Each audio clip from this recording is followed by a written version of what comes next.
할렐루야. 우리 앞뒤 옆에 계신 분들과 인사 나누겠습니다. 잘 오셨습니다. 오늘 은혜 많이 받으세요. 이렇게 인사하겠습니다. 주님, 오늘 부활하셨습니다. 이렇게 인사하겠습니다. 여러분, 대통령 하면 어떤 것이 떠오르십니까? 많은 것들이 떠오르시겠죠? 대통령에 대한 어떤 이미지를 가지고 있느냐에 따라서 다 생각이 다르시겠지만 대통령이라는 자리가 영광스러운 자리이고 권력의 자리임에는 분명합니다. 하지만 여러분들도 아시는 것처럼 우리나라에서 대통령은 그리 영광스러운 자리가 아님을 알 수가 있죠. 대통령 중에는 임기를 다 못 마친 경우들도 있고요. 또 대통령 임기가 끝난 후 비리가 드러나서 감옥에 가거나 사람들에게 지탄을 받는 경우들도 있습니다. 모든 국민을 만족시킬 수 없기에 잘 하기도 힘들고 못하면 더 힘든 자리가 대통령의 자리다라는 거죠. 그런데도 서로 그 한 자리를 차지하겠다고 서로를 헛뜯고 비방하고 있습니다. 참 이런 모습을 보고 있노라면 정치의 세계는 정말 엉망진창, 뒤죽박죽이라는 생각이 듭니다. 엉망진창을 국어사전에서 찾아보니 이렇게 정의하고 있었습니다. 일이나 사물이 헝클어져서 갈피를 잡을 수 없을 만큼 결단이 나거나 어수선한 상태, 혹은 말이 아닐 정도로 수준이 떨어져 한심한 상태라고 정의하고 있었습니다. 영어에도 엉망진창, 뒤죽박죽이라는 뜻을 내포하고 있는 단어가 있는데요. 그것은 메스라는 그런 단어입니다. 여러분, 그런데 이 메스는 유대인과 헬라인들이 예수님의 십자가 사건을 보고 경멸하고 조롱할 때 쓰던 말의 현대식 표현입니다. 그들은 예수의 십자가를 보고 It is so messy 라고 소리를 쳤습니다. 그들의 눈에는 예수님이 왕으로 오신 메시아가 아니라 아무런 능력이 없어서 저항 한 번 못하고 십자가에서 참혹하게 죽어간 저주받은 사람으로 보였던 것입니다. 그래서 그들은 십자가에 달린 예수를 향해 정말 엉망진창이다라고 이렇게 소리를 쳤다는 거죠. 너는 수준이 떨어지고 너의 인생이 엉망진창이다라고 이렇게 조롱을 했습니다. 여러분, 제가 그림 한 장을 보여드리겠습니다. 사진을 좀 하나 보여주시겠어요? 이 그림은요, 안니발레 카라치가 그린 그리스도를 조롱함이라는 제목의 그림입니다. 이 그림을 잘 보시면 두 사람이 불필요할 정도로 너무 가까운 거리에서 서로를 마주보고 있습니다. 그렇죠? 한 사람은 예수님의 머리를 움켜쥐고 있고 손가락으로 조롱을 하고 있습니다. 이 사람은 마치 예수님에게 너의 인생은 엉망진창이야 라고 조롱하는 것처럼 보입니다. 그런데 예수님은 자신을 조롱하는 사람을 어떻게 바라보고 계십니까? 긍휼의 눈빛으로 바라보고 계십니다. 이 그림에는 모욕하는 인간의 손과 무능력하게 묶인 그리스도의 손이 대조를 이루고 있다는 거죠. 또한 분노하고 있는 인간의 얼굴과 그런 모습을 긍휼의 눈으로 바라보고 계시는 그리스도의 눈이 대조를 이루고 있습니다. 여러분, 유대인들의 눈에 비친 예수님의 인생은 어찌 보면 엉망진창으로 보였다는 거죠.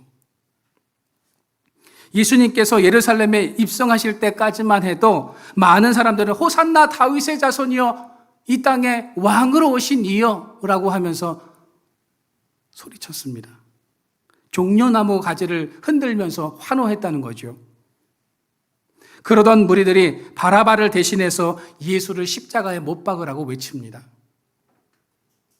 그들은 십자가를 보면서 자신들이 그토록 기다렸던 메시아라면 저렇게 처참하게 십자가에서 죽을 수 없다고 생각했던 것입니다. 제자마저 배반한 예수. 유대인은 꺼리고 헬라인은 멸시하고 로마 군인들은 모욕하는 예수가 메시아일 리가 없다고 생각했다는 거죠. 그러니 예수님의 사역과 그가 부르짖었던 하나님의 나라는 엉망진창이 되어 버렸다는 겁니다. 그런데 충격적인 일이 일어났습니다. 이 처참한 십자가 뒤에는 감히 상상도 할 수 없는 하나님의 계획이 숨어 있었다는 겁니다. 인간의 눈에 비친 제자들의 배신 십자가 사건은 이미 하나님께서 의도한 계획이었다는 거죠. 그렇다면 하나님은 무엇을 위해 이 십자가를 계획한 것일까요? 도대체 하나님은 무엇 때문에 이런 충격적인 일을 계획해 놓으신 것일까요? 답은 분명합니다. 죄의 식용창에 빠져서 엉망진창으로 살아가는 인류를 구원하시기 위해서입니다. 또한 십자가에 달리신 예수 그리스도를 믿는 예수 중심의 공동체, 즉 교회를 구성하시려는 계획을 가지고 계셨던 것입니다. 여러분, 교회가 뒤죽박죽이고 엉망진창인 것처럼 보이는 이유는 무엇일까요? 교회는요, 엉망진창, 뒤죽박죽인 인생들이 모여있는 곳이기 때문입니다. 교회는 다양한 생각과 경험을 가지고 있는 사람들이 모여 있습니다. 이 다양함 때문에 교회 공동체가 엉망진창, 뒤죽박죽일 때가 있다는 거죠. 만약 교회가 학식이 있고 상위 10% 안에 들어가는 사람들만, 무엇 하나 부족한 것 없는 사람들만 올 수 있는 곳이라면 지금보다 교회 공동체는 조금은 덜 엉망진창일 겁니다. 그런데요, 교회는 그런 것이 아닙니다. 어느 누구라도 교회 공동체 안에 들어올 수 있습니다. 교회는 다양한 사람들의 공동체이기에 엉망진창, 뒤죽박죽일 수밖에 없다는 거죠. 그러나 이런 다양함을 가진 사람들이 교회 공동체와 예수 안에서 비로소 신앙의 성숙과 성장을 만들어 가야 하는 것이 바로 교회이다라는 겁니다. 그러면 교회 공동체와 예수 그리스도의 십자가 사건을 믿는 우리는 이 땅에서 어떤 삶을 살아가야 할까요? 오늘 본문은 세 가지 지침을 우리에게 가르쳐주고 있습니다. 첫 번째는요, 성문 밖으로 나아가야 합니다. 히브리서 13장 12절 말씀을 우리가 다시 한번 읽어보도록 하겠습니다. 같이 읽겠습니다. 시작. 그러므로 예수도 자기 피로써 백성을 거룩하게 하려고. 아멘. 여러분, 성문 밖은 어디를 말하고 있는 것일까요? 네, 맞습니다. 히브리서에서 말하는 성문 밖은 즉 도성 밖을 의미하는 겁니다. 구약 당시 예루살렘 성 안은 거룩하다고 여겼습니다. 그 성 안에 있는 성전은 더 거룩하다고 여겼습니다. 반면 성문 밖은 거룩하지 않은 장소라고 여겼다는 거죠. 그런데 예수님은 어디서 돌아가셨습니까? 거룩하신 성전이 아니라 예루살렘 성문 밖 골고다 언덕 십자가에서 숨을 거두셨다는 거죠. 성문 밖에서 돌아가신 예수님의 죽음은 무엇을 의미하는 것일까요? 오늘 여러분들이 읽으셨던 12절 말씀에 보시면 예수도 자기 피로써 백성을 거룩하게 하려고 성문 밖에서 고난을 받으셨다라고 성경은 이렇게 말씀하고 있습니다. 예수님은 우리를 거룩해 하시려고 성문 밖 십자가에서 못 박히고 온몸이 만신창이가 되는 이 고통을 당하셨던 것입니다. 예수님은 죄로 인해서 엉망진창이 된 우리를 사랑하시고 용서하시며 다시 살리시려고 죄악의 장소, 사람들이 가장 싫어하고 가장 불결하게 여기시는 그 장소에서 숨을 거두신 것입니다. 그래서 우리는 십자가가 있는 성문 밖으로 나아가야 합니다. 예수님이 거기 계시기에 우리는 성문 밖으로 나아가야 한다는 거죠. 주님은 나를 살리시기 위해서 성문 밖으로 나가셨는데 나는 그것이 부정하고 불결하다고 성문 안에 머물러 있다면 그것은 교만일 것입니다. 사도행전 10장에 보면 하루는 베드로가 육시에 기도를 하고 있었습니다. 그런데 하늘에서 바구니가 내려옵니다. 그릇이 내려와요. 그 안에는 유대인들이 부정하게 여기는 것들이 가득 담겨져 있었습니다. 주님께서 그것을 베드로에게 먹으라고 말씀하십니다.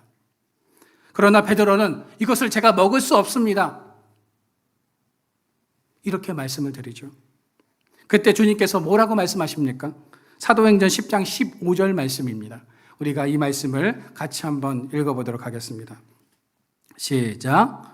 또 두 번째 소리가 있으되 하나님께서 깨끗하게 하신 것을 내가 속되다 하지 말라. 여러분, 여기서 한 가지 의문이 듭니다. 깨끗한 것의 기준이 무엇입니까? 베드로가 생각하고 있는 기준은 율법이 규정해 놓은 것입니다. 그런데 주님께서는 하나님께서 깨끗하게 만들어 놓으신 것을 율법의 기준으로 부정하다고 여기면 안 된다라고 말씀하고 계십니다. 여러분, 성문 안은 거룩하고 성결하며 성문 밖은 불결하다고 생각하는 당시 유대인들에게 사도 바울은 주님이 계신 그곳이 거룩한 곳이고 성결한 곳이라고 말을 하고 있는 것입니다. 주님이 죽으신 그곳, 우리를 위해서 피를 흘리셔야 했던 그곳이 거룩하고 성결한 곳이다라고 말을 하고 있다는 거죠. 여러분, 우리를 위해서 피를 흘리셨던 주님은 어디 계실까요? 주님께서 항상 계신 곳이 두 곳이 있는데요. 하나는 이곳 성전이고 또 하나는 우리의 마음입니다. 그래서 우리는 주님이 계신 그곳을 정결하고 거룩하고 성결하게 해야 하는 것입니다.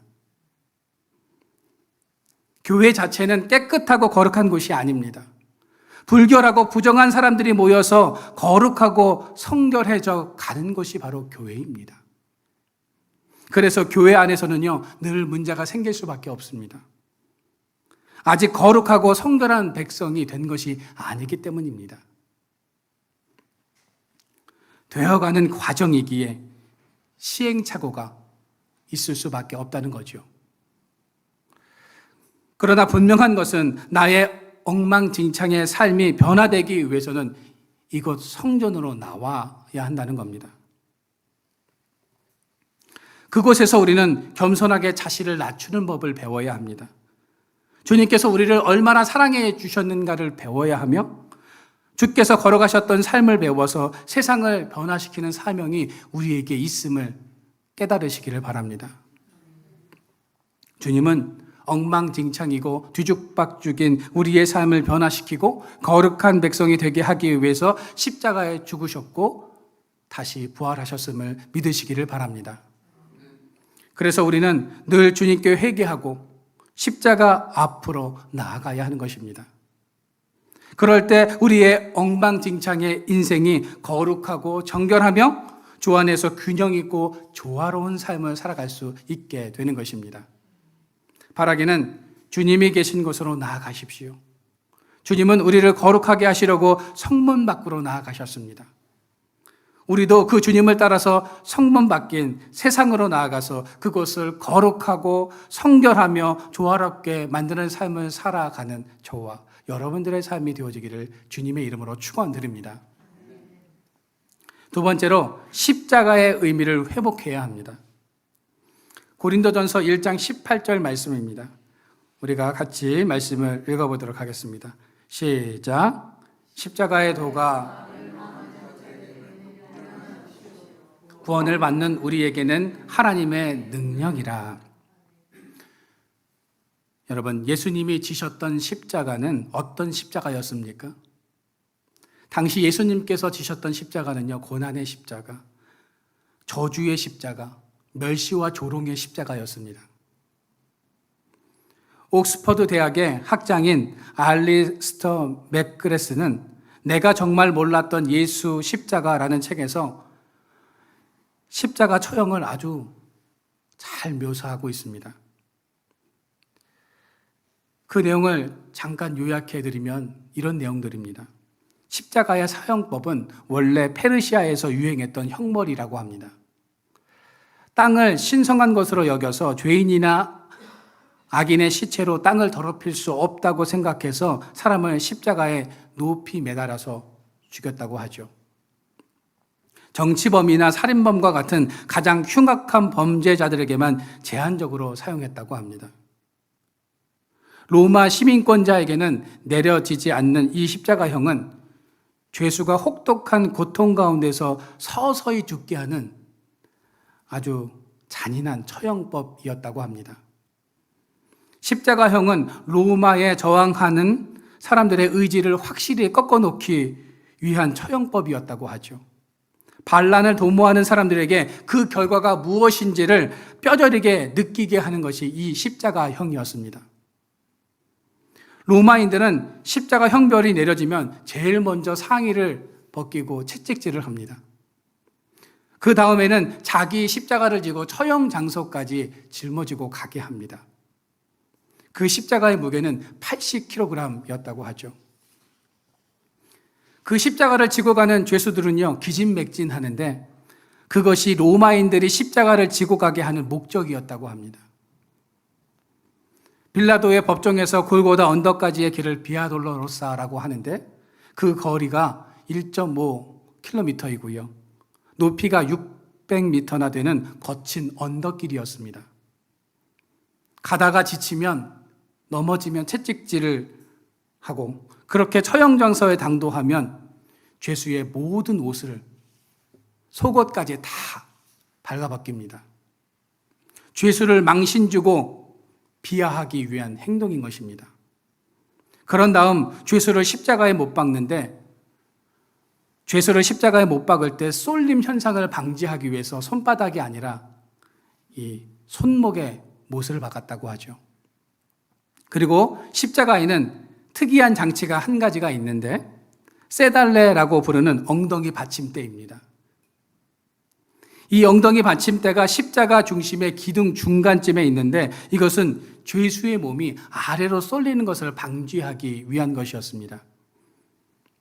이 받침대가 있는 이유는 죄수가 너무 일찍 죽지 않도록 지연시키는 역할을 했다고 하죠.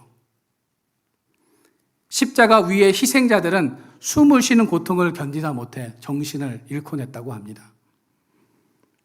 형 집행자들은 최대한 십자가의 고통을 견디다가 시간이 되면 그 죽음을 단축시키기 위해서 두 다리를 부러뜨렸다고 합니다. 그러면 더는 몸을 지탱할 수 없게 되어서 가슴에 압박이 가해지고 결국 폐가 제 기능을 감당하지 못하고 사람이 죽게 된다는 것입니다. 여러분, 이런 십자가 위에서 예수님이 나를 대신해서 저주스러운 형벌을 대신 받으신 것입니다. 사실 십자가는 저주의 형벌이고 반역죄의 상징인 겁니다. 그런데 사도 바울은 그 십자가가 이제 우리에게는 하나님의 능력이 된다라고 말을 하고 있습니다. 그러면 그 십자가가 어떻게 하나님의 능력이 될 수 있는가 하는 것입니다. 그 해답을 알려면 우리가 갈라디아서 2장 20절, 우리 강대상 이 앞에 말씀도 갈라디아서 2장 20절 말씀인데요. 우리가 갈라디아서 2장 20절 말씀을 현대인의 성경으로, 다른 성경으로 한번 읽어보도록 하겠습니다. 나는 그리스도와 함께 십자가에 못 박혔습니다. 이제 살고 있는 것은 내가 아닙니다. 그리스도께서 내 안에 살고 계십니다. 내가 지금 육신 안에서 살고 있는 삶은 나를 사랑하셔서 나를 위하여 자기 몸을 내어주신 하나님의 아들을 믿는 믿음 안에서 살아가는 것입니다. 여러분, 십자가가 어떻게 하나님의 능력이 되는 것입니까? 그 십자가에서 나는 죽고 주님께서 내 삶의 왕이 되어주셨기 때문입니다. 주님께서 내 안에 살고 계시기 때문이며 내가 주님을 믿고 살아갈 때 내 안에서 주의 능력이 나타나게 되는 것임을 믿으시기를 바랍니다. 그렇습니다. 주님께서 내 삶의 왕이 되어주시고 내 안에 거하신다는 것을 믿는다면 우리는 주님의 능력으로 이 땅을 살아갈 수 있게 되는 것입니다. 그런데 언제부터인가 그 능력의 십자가가 액세서리가 되고 장식이 되어버렸다는 거죠. 토저가 쓴 철저한 십자가라는 그런 책에 보면 죽음의 십자가가 장식의 십자가로 변질하였을 때 십자가의 능력은 사라졌다라는 말을 하고 있습니다. 토저는 그의 책에서 인생의 가장 소중한 선물로 간직해야 할 십자가, 어떠한 것도 바꿀 수 없는 가치 있는 이 십자가를 장식으로 전락시키지 말라라는 말을 하고 있습니다. 여러분들에게 있어서 십자가는 어떤 것입니까? 인생의 가장 소중한 선물이며 능력이십니까? 아니면 액세서리와 장식물로 전락해 버리셨습니까? 십자가는 우리에게 능력입니다. 십자가는 우리의 삶의 문제를 푸는 단 하나의 열쇠입니다. 우리는 이쯤에서 스스로에게 질문을 한번 해봐야 합니다. 나는 주님께서 지신 십자가를 지고 지금 주님을 따르고 있는가? 혹시 영광의 십자가를 원할 뿐 고난의 십자가는 외면하고 있는 것은 아닌가? 여러분, 십자가가 여러분들에게 어떤 것입니까?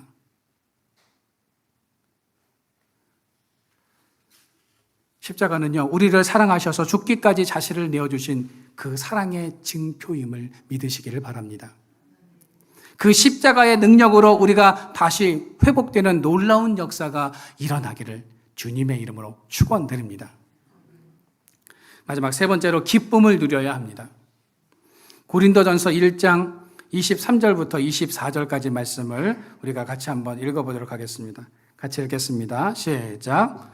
우리는 십자가에 못 박힌 그리스도를 전하니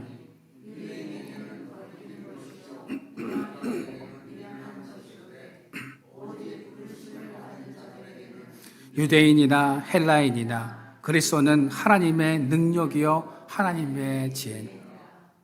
여러분, 이방인들은 십자가에 못 박히신 예수가 어떤 분인지 모르기 때문에 미련한 행동을 했습니다.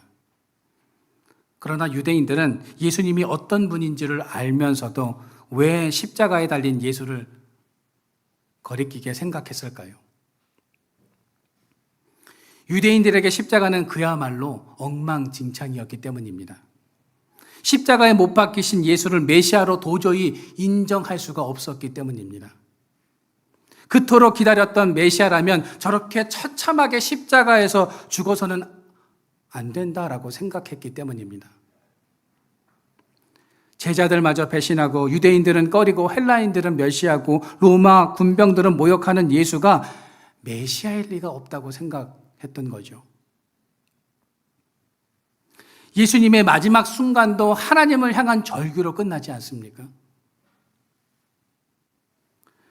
그러니 사람들 눈에는 예수님의 사역과 그가 부르짖던 하나님 나라는 분명 엉망진창이고 뒤죽박죽이며 실패한 것이라고 생각했던 것입니다. 여러분, 이 십자가 사건이 우리에게 말씀해주고 있는 것은 무엇입니까? 성경은 십자가 사건이 우리에게 얼마나 큰 축복이고 은혜이고 기쁨인지를 우리에게 알려주고 있습니다. 여러분, 만약 십자가 사건과 부활의 영광이 없었다면 우리는 기쁨과 은혜 속에 살아갈 수가 없습니다. 하나님은 우리에게 놀라운 은혜와 축복을 주시기 위해서 예수님을 고난 속에 두셨습니다. 그분의 아들을 고난에 처하게 하시면서까지 우리를 사랑해 주셨다는 거죠. 그래서 우리는 이 땅에서 기쁨과 감사의 삶을 살아가야 한다는 겁니다. 로빈 샤마르는 내가 죽을 때 누가 울어줄까라는 책의 첫 장에서 가슴 뛰는 삶을 살라고 말을 하고 있습니다. 그러면서 그의 아버지가 자신에게 해줬던 이야기를 이렇게 인용하고 있습니다. 얘야, 내가 태어났을 때 너는 울음을 터뜨렸지만 사람들은 기뻐했단다. 내가 죽을 때는 달라야 한다. 사람들은 울음을 터뜨리지만 너는 기뻐할 수 있도록 살아야 한다. 여러분, 비록 주님은 십자가에서 죽으셨지만 제자들의 가슴 뛰는 삶을 살게 해주셨습니다. 주님의 십자가 사건이 당시 제자들에게는 슬픔이었고 고통이었지만 주님은 훗날 제자들이 자신을 증거하는 삶을 살 것을 아셨기에 기뻐하셨을 겁니다.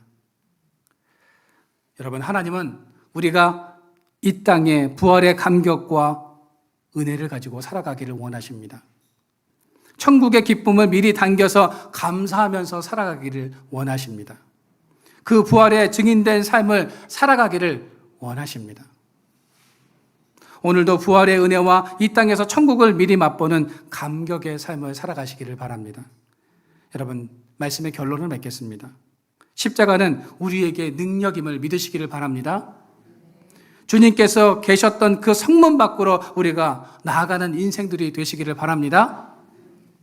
그곳에서 주님과 날마다 만나고 주님의 사랑을 발견하는 십자가의 삶이 되시기를 바랍니다. 엉망진창이었던 우리의 삶이 이제는 십자가를 통해서 부활의 은혜와 천국의 기쁨과 감격을 맛보는 삶이 되시기를 주님의 이름으로 축원드립니다.